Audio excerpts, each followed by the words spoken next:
So this is going to be my story on me going through having to have had brain surgery.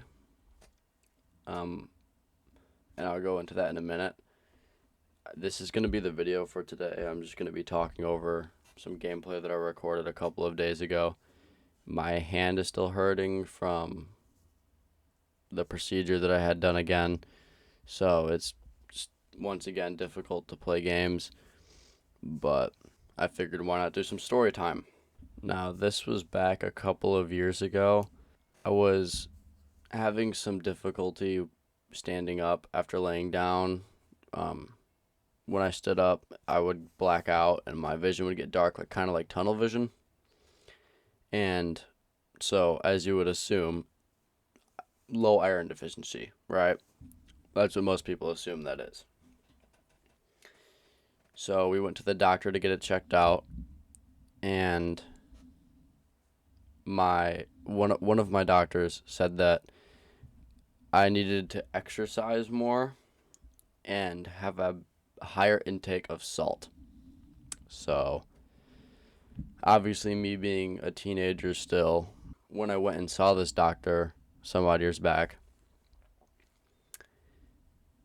that doesn't make any sense for my salt intake. I eat enough salt and junk food as it is. Now, during that time, I did. I don't necessarily anymore, but I did exercise. I worked out. I had plenty of salt intake, so that definitely wasn't it. So, well, then we figured, well, let's go to a different doctor and try. My other doctor that I went to see said that I could be faking it. In other words, what she really said was she asked if I was trying to skip school or if I was having difficulty learning and things like that so I could get out of school.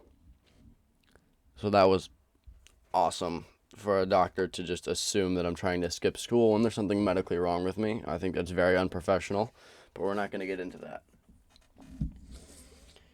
So then my third doctor, we had a conversation and he was like, okay, we'll order an MRI.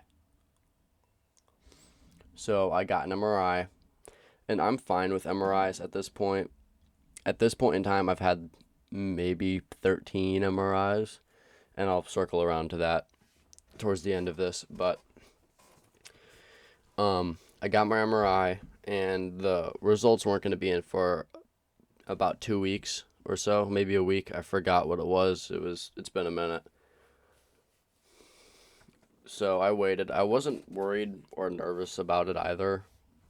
I think that you'd expect most people would be nervous about getting an MRI or seeing what your results are going to be. But as far as I knew at that time, I was like, oh no, I'm healthy. It's just something might be wrong. Whatever.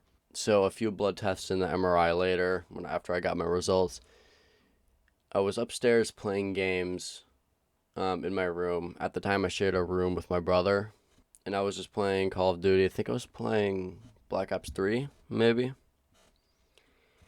And my mom called for me from downstairs, and she yelled my name, and she was like, Keegan.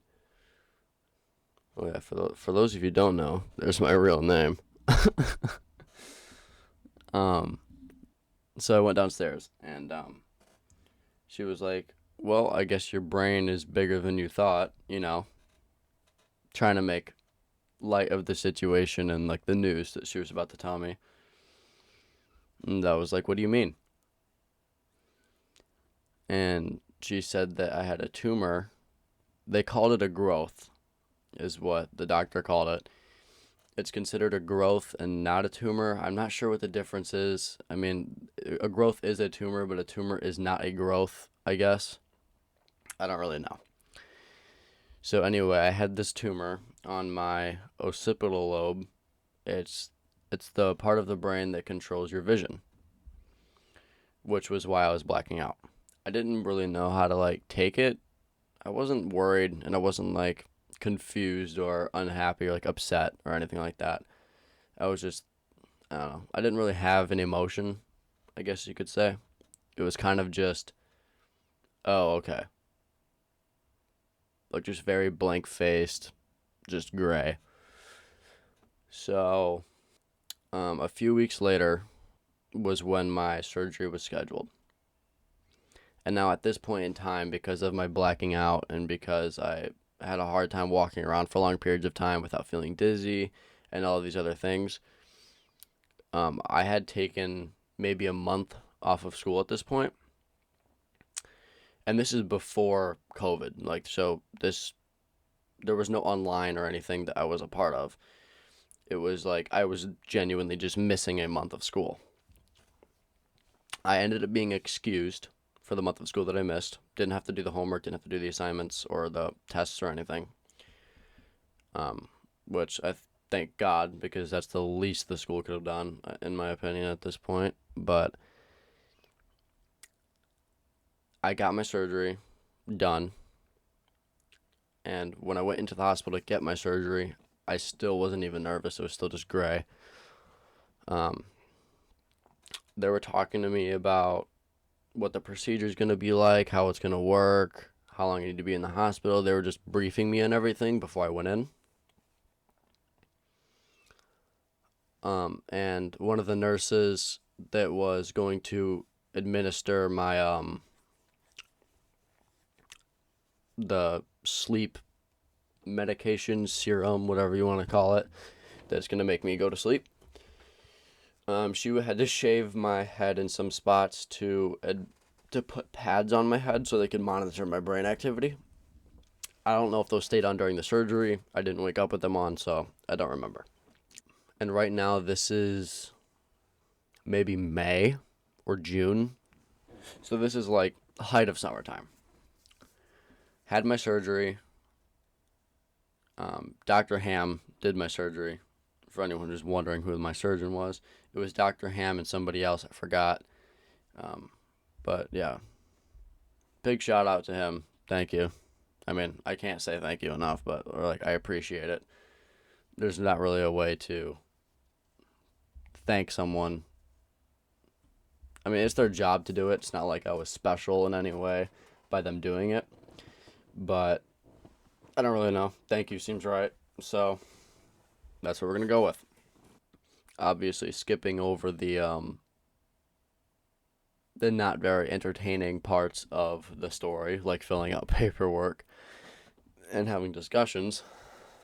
When the nurse did administer my anesthesia, or whatever you call it, not anesthesia, whatever it is to make you go to sleep for a while, she said count backwards from 10, and then, you'll be out. I was like, okay, cool. And I think that was just to get my mind off of it, because I was young at this time. I was maybe 14 years old, I think. Yeah. So I got it injected into my arm, and it was cold. I mean, it felt cold. I don't know if it actually was cold, but it felt cold in my veins. And then she said, count back from 10, and I was laying on a table, and I was like, 10, 9, 8, 7. And I remember getting to like 4, and then I don't remember anything else. And to be honest with you, I barely remember waking up. I don't.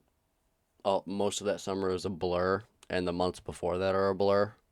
I do remember waking up the first time I woke up. I woke up and I opened my eyes, and it was like just immediate pain in my eyes to see anything.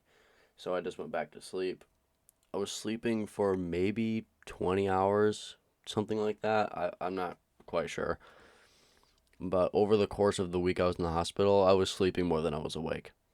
Way more than I was awake.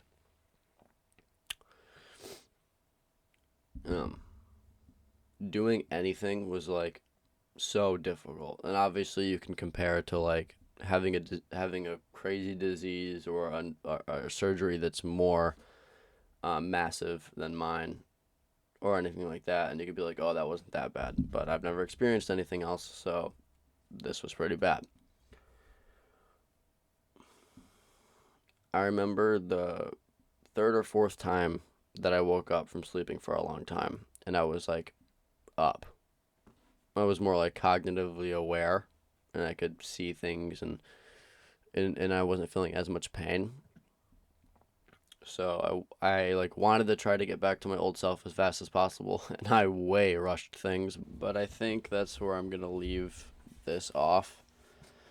Obviously, I have a lot more stuff to go over, and the ending of all of this story, and the process of me recovering, and something else I experienced in the hospital throughout the recovery process that was not good at all, and that sucked. And I can go into more detail, and I can talk about that and how the recovery process went and some of the pain that I experienced through that in part two. If you guys want that or want to hear more about it, I can make a part two and go over that and more of the specific details as well from before, during, and after.